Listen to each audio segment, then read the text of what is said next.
Halo, kami dari kelompok 5 dengan mata kuliah Pancasila ingin mempresentasikan hasil presentasi kami yang berjudul dengan judul kasus bullying yang bertentangan dengan nilai Pancasila. Halo, nama saya Ada Khair Nisa dengan NIM 5235112. Halo, perkenalkan nama saya Edwin Leonardo dengan NIM 52035100118. Halo, perkenalkan nama saya Evita Bina Sembiring dengan NIM 520351002. Halo, perkenalkan nama saya Samuel Fernandes Matupang, NIM 5203510007. Polresta Malang terus mendalami dugaan kasus perundungan yang dialami salah seorang siswa SMP di Malang, Jawa Timur.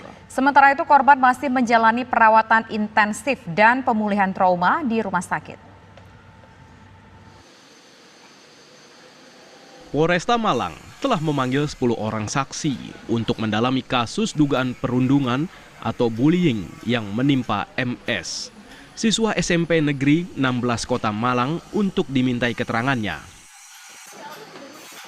Polisi juga masih menunggu hasil visum sebagai bukti tambahan atas dugaan perundungan tersebut dan akan menerapkan pasal 80 ayat 2 Undang-Undang Nomor 35 Tahun 2014 tentang perlindungan anak. Keterangan dari saksi ya, yang di awal itu ada 3, lalu ditambah kemarin ada 7 yang sudah kita periksa, lalu nanti juga mungkin meningkat kepada saksi daripada sekolah, pihak sekolahan nanti kita periksa. Ya, sementara dugaan yang kami progres saat yang kami tangani saat ini adalah dugaan kekerasan yang dilakukan terhadap anak, yang dilakukan secara bersama-sama di muka umum ya. Ya, kita kenakan pasal 80 ayat 2 Undang-Undang 35 tahun 2014 tentang perlindungan anak. Sementara itu, pihak keluarga menyayangkan peristiwa kekerasan yang menimpa MS dan menyerahkan penanganan kasus pada pihak kepolisian. Kronologisnya sudah ditangani oleh kepolisian, kami juga tidak bisa memberikan statement banyak-banyak untuk kronologisnya. Semuanya sudah diproses secara hukum oleh kepolisian. Kasus dugaan perundungan ini mencuat setelah video korban yang tengah dirawat di rumah sakit viral. Korban merupakan siswa kelas 7 SMP Negeri 16 Kota Malang. Diduga menjadi korban perundungan 7 temannya di sekolah yang mengakibatkan korban mengalami sejumlah luka di tubuhnya. Bahkan salah satu ujung jari korban harus diamputasi. Dari Malang, Jawa Timur, Edi Cahyono, TV One mengabarkan. Dan untuk mengetahui bagaimana kondisi korban dan perkembangan kasusnya mengenai perundungan siswa yang masih duduk di bangku SMP, kami sudah ajak bersama dengan paman korban. Ada Mas Taufik. Selamat sore Mas Taufik. Selamat sore. Baik, Mas Taufik, kami ingin dengar cerita dari Anda. Bagaimana keponakan Anda ini bisa sampai diamputasi, Mas? Ceritanya di sekolah bagaimana ini, Mas? Mendapatkan perlakuan apa? Kalau cerita yang masuk ke keluarga, kami belum bisa menerima cerita sepenuhnya. Tapi berdasarkan proses di kepolisian kan sudah ada pengakuan dari pelaku. Tapi kami juga belum kronologis selengkapnya kami belum tahu. Nah, kalau selengkapnya Mas belum tahu, mungkin bisa cerita dikit aja nggak yang dari keluarga dapatkan, dari pihak kepolisian, dari pelaku, gara-gara apa sih mereka ngeroyokin keponakannya Mas Taufik? Jadi ceritanya, ini saya cerita awal mulanya aja, menurut dia ceritanya itu ya intinya ke anak-anak sekolah, intinya anak-anak sekolah. Bagaimana mereka kanak-kanak ya kalau mau nanya satu persatu ya niatnya guyon pastilah. Enggak Mas, maksudnya apakah diawali mungkin dengan saling ejek mengejek atau mungkin ada masalah-masalah lain begitu Mas Taufik? Gini, keponakan kami ini kan anaknya kuliah, jadi tidak pernah bermasalah dengan sekolahnya, tidak bermasalah juga dengan teman-temannya.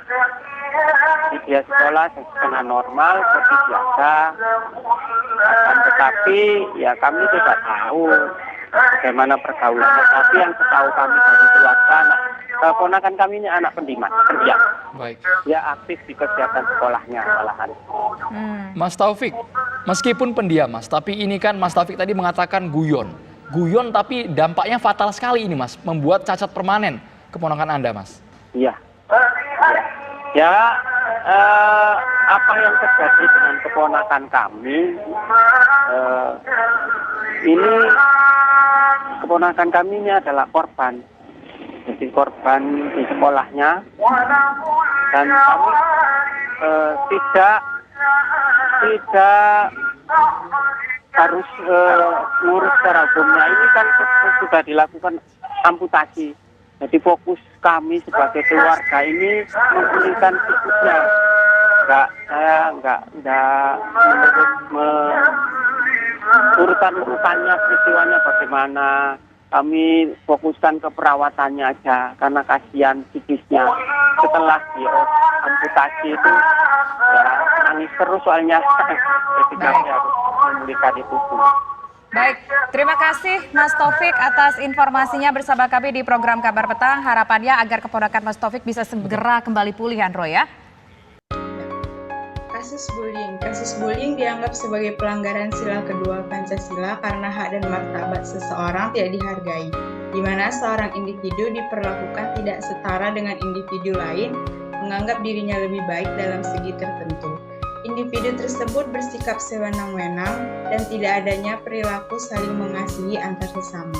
Di sini kami mengambil contoh kasus bullying inisial MS berumur 13 tahun, seorang siswa kelas 7 SMP Negeri 16 Kota Malang, Jawa Timur.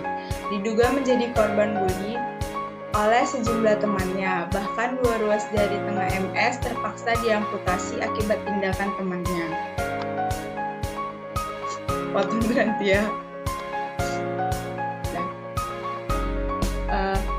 Selanjutnya kemanusiaan berarti sifat-sifat manusia. Manusia adalah makhluk ciptaan Tuhan yang punya pikiran dan akal budi yang mampu menguasai makhluk lain.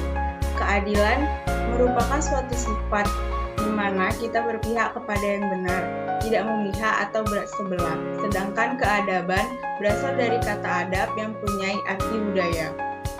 Bullying merupakan segala bentuk penindasan atau kekerasan yang dilakukan dengan sengaja oleh satu orang atau sekelompok yang lebih kuat atau berkuasa terhadap orang lain.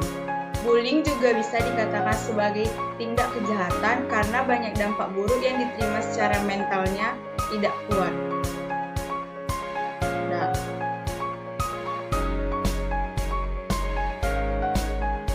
Lanjut. Berikut beberapa dampak bullying. Yang pertama, jadi pelaku bullying. Yang kedua, dapat berpotensi sakit jantung. Yang ketiga, penurunan. 4, depresi. Yang kelima, melakukan tindak kriminal dan perilaku agresif. Dan yang keenam, bunuh diri. Lanjutnya.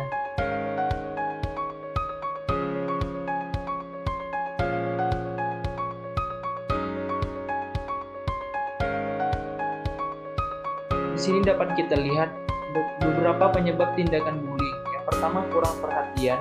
Yang kedua, ingin berkuasa. Yang ketiga, pola asuh dalam keluarga. Yang keempat, ekspos dari sosial media. Yang kelima, bercanda. Dan yang terakhir itu faktor pubertas. Lanjutnya.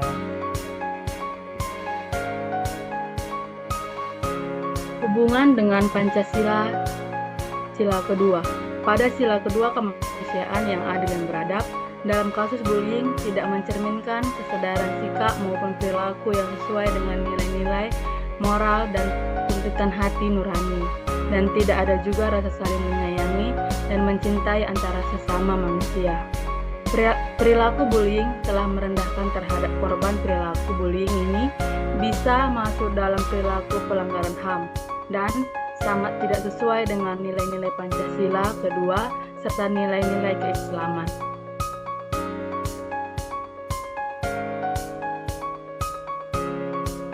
Upaya untuk mewujudkan kemanusiaan yang adil dan beradab itu pertama mengaplikasikan nilai-nilai kemanusiaan di kehidupan kita. Yang kedua, mengembangkan toleransi antara sesama. Yang ketiga, tidak bersikap sewenang-wenang terhadap orang lain. Yang keempat, mengembangkan rasa saling mencintai dan menyayangi antara sesama. Yang kelima, memperlakukan orang sesuai dengan status dan martabat mereka sebagai makhluk ciptaan Tuhan Yang Maha Esa. Yang keenam, mengaplikasikan nilai-nilai kemanusiaan di kehidupan kita.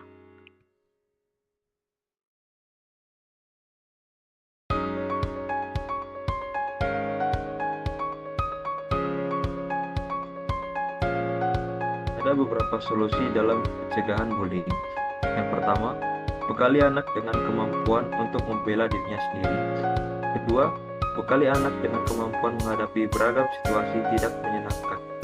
Ketiga, upayakan anak mempunyai kemampuan sosialisasi yang baik dengan sebaya atau dengan orang yang lebih tua.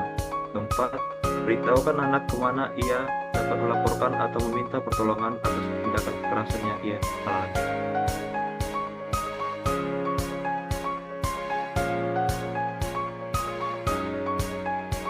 Penanganan untuk pelaku bullying yaitu yang pertama, segera ajak anak bicara mengenai apa yang ia lakukan. Kedua, cari penyebab anak melakukan hal tersebut. Dan yang ketiga, posisikan diri untuk menolong anak dan bukan menghakiminya. Terima kasih. Sekian presentasi dari kami, kurang atau lebihnya kami ucapkan terima kasih.